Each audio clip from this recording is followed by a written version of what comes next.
마태복음 23장 29에서 36절 말씀입니다.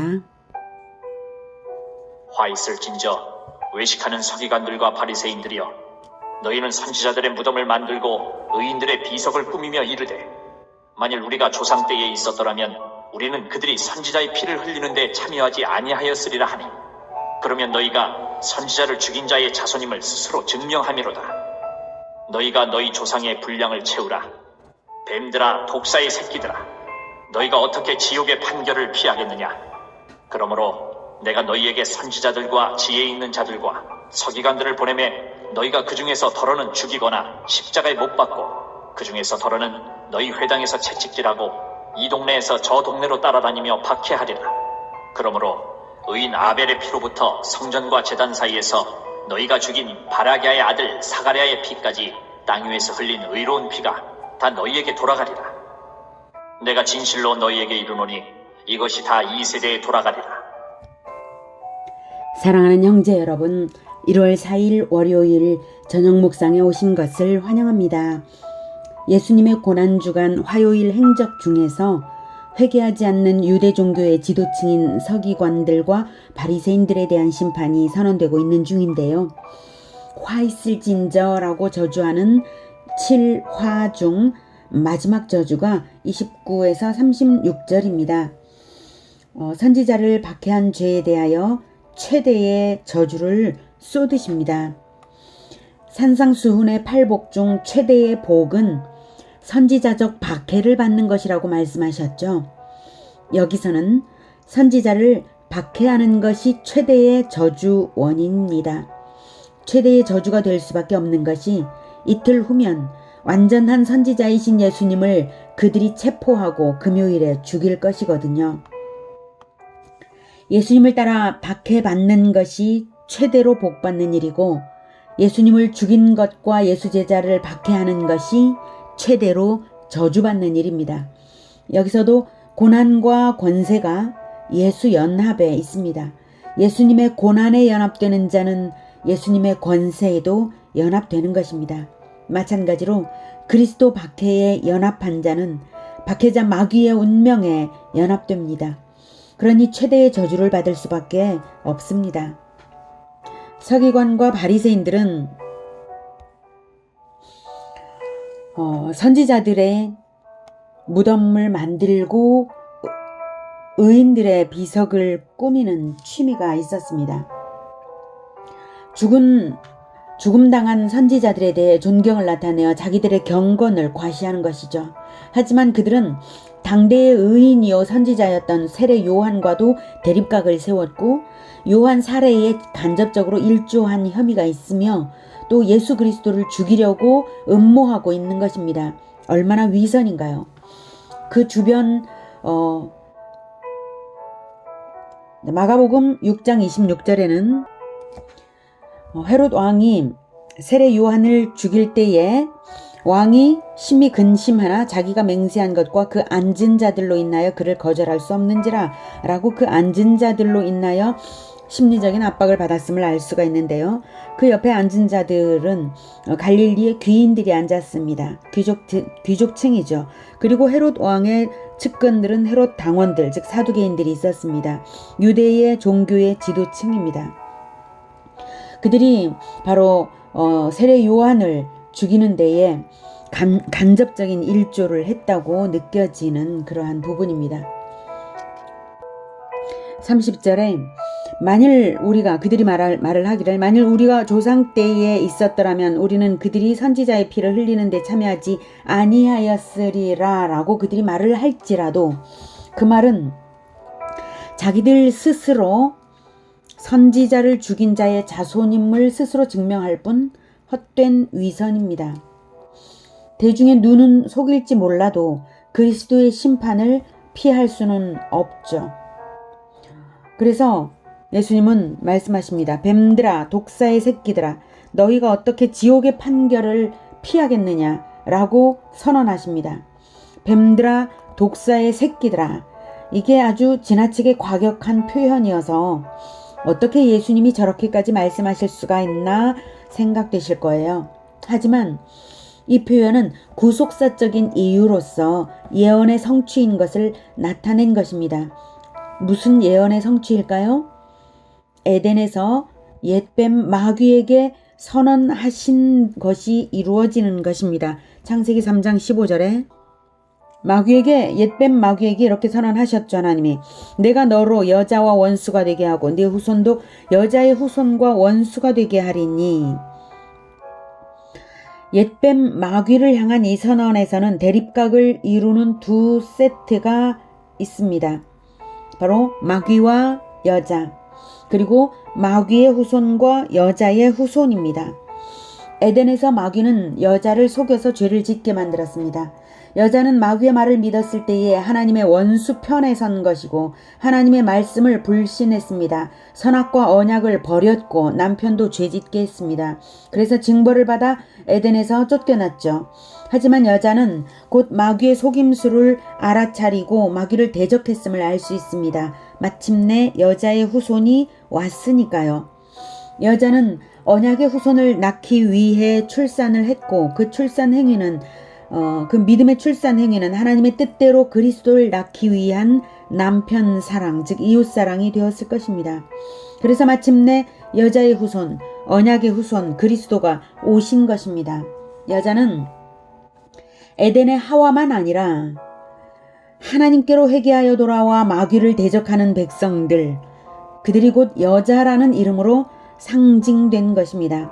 여자, 즉 하나님의 백성은 마귀를 멸할 후손을 기다리며 이웃을 사랑하는 자들입니다. 마귀에 대한 대립각이 분명한 자들입니다. 자, 이제 드디어 예언대로 여자의 후손 그리스도가 왔습니다. 그리고 그리스도를 줄곧 대적하며 죽이려 드는 자들이 있습니다. 바로 외식하는 서기관들과 바리새인들이죠. 그리고 곧 그리스도를 실제로 죽일 것이고요. 그러니 그들이 바로 마귀의 자식들이 아니고 무엇이겠습니까?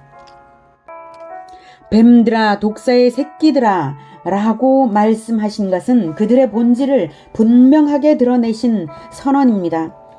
그래서 32절에 너희가 너희 조상의 분량을 채우라. 즉 너희 조상이 시작한 죄의 잔에 이제 마지막 극한점이 될 분량을 채우면 이제 곧 심판이 내려진다는 말씀입니다. 그 최종 분량은 그리스도를 십자가에 못 박는 일일 것입니다. 그리고 임박한 그 심판은 역사 속에서 예루살렘 멸망 사건으로 주 70년에 실제로 이루어졌습니다. 그들은 이제는 더 이상 회개의 가능성이 전혀 없습니다. 35, 36절에 그러므로 의인 아벨의 피로부터 성전과 제단 사이에서 너희가 죽인 바리아게의 아들 사가랴의 피까지 땅 위에서 흘린 의로운 피가 다 너희에게 돌아가리라. 내가 진실로 너희에게 이르노니 이것이 다 이 세대에 돌아가리라. 이렇게 그들이 죽인 모든 피가 그들에게 돌아가리라고 선언을 하시고 이렇게 강조, 아주 확정하여 36절에서도 말씀을 하십니다. 그만큼 주후 70년 예루살렘의 멸망은 끔찍한 학살이었습니다. 이 그림은 예루살렘 성전 파괴, 예루살렘의 멸망이라는 제목으로 그려진 그림인데요. 예루살렘 성전이 완전히 폐허가 되고 노예가 된 소수를 제외하고는 그 당시에 전체 유대인이 처참하게 학살된 유대 전쟁입니다. 이렇게 멸망당하기까지 전혀 회개의 가능성이 없으리라는 것을 예수님은 알고 계신데요. 그래서 34절에 그러므로가 심상치 않습니다. 그러므로 내가 너희에게 선지자들과 지혜 있는 자들과 서기관들을 보내매 너희가 그 중에서 더러는 죽이거나 십자가에 못 박고 그 중에서 더러는 너희 회당에서 채찍질하고 이 동네에서 저 동네로 따라다니며 박해하리라. 일반적인 인간이라면 너희는 독사의 자식들로서 지옥의 판결을 피할 수 없을 것이다. 그러므로 내가 다시는 너희에게 선지자를 파송하지 않을 것이다 라고 해야 자연스럽죠. 그런데도 그러므로가 합당한 표현이라면 무슨 뜻일까요? 공의의 하나님께서 행하시는 심판은 반드시 완벽하게 이루어질 일이므로 그러므로 그 심판의 정당성을 완전하게 증거할 증거들을 확보하기 위해서 핍박에도 불구하고 핍박을 당할 것임에도 불구하고 자신의 종들을 계속해서 보내시겠다는 말씀입니다. 그만큼 심판은 확정적입니다.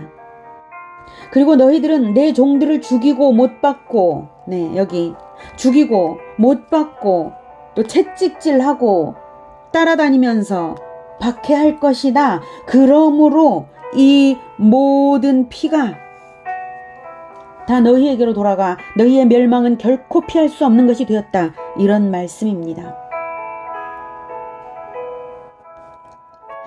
34절에 선지자들과 지혜 있는 자들과 서기관들을 보낸다는 것은 신약의 사도들과 전도자들, 성경 교사들을 말하는 것인데요. 구약의 선지자적 사역, 서기관적 사역을 신약 교회에서 행할 자들입니다. 그렇게 행한 자들이 핍박을 당한다는 뜻입니다. 또한 구약부터 신약까지 선지자들과 지혜 있는 자들과 서기관들을 보내신 분은 일관되게 바로 예수님이신 것을 나타냅니다. 예수님을 따라 박해받는 것이 최대로 복받는 일입니다. 예수님을 죽인 것과 예수 제자를 박해하는 것은 최대로 저주받는 일입니다. 예수님의 고난에 연합되는 자는 예수님의 권세에도 연합되는 것입니다. 마찬가지로 그리스도 박해에 연합된 자는 박해자 마귀의 운명에 연합됩니다. 그러니 최대의 저주를 받을 수밖에 없습니다. 그리고 예수님의 재림 때에는 전 지구적으로 최후의 완전한 심판이 남겨져 있습니다. 그리고 마지막에 남는 것은 영원한 천국입니다.